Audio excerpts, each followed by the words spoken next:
Good morning. It's May 10th, 2022. I'm Mary Anna Mancuso. This is Mornings with Mancuso.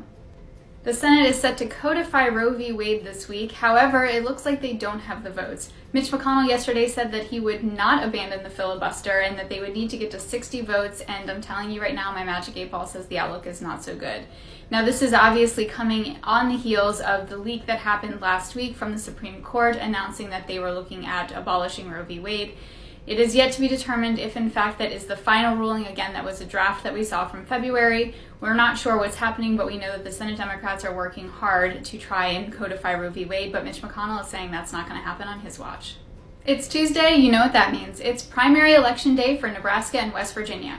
Turning to the Cornhusker state, there is a contested gubernatorial primary that is happening with a Trump-backed candidate named Charles Herbster. Charles Herbster has received Trump's endorsement, and it doesn't surprise me one bit because, after all, birds of a feather flock together.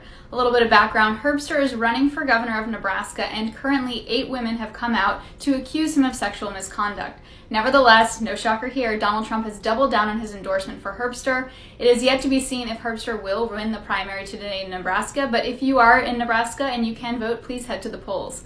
Speaking of primary election day, it is also primary election day in West Virginia.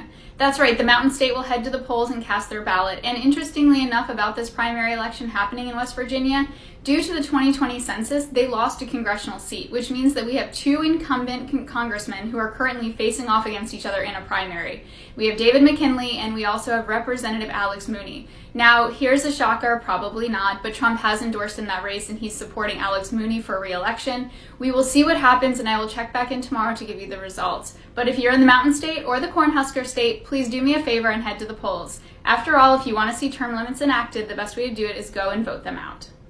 As always, be great, nothing else pays. I'm Mary Anna Mancuso. This is Mornings with Mancuso.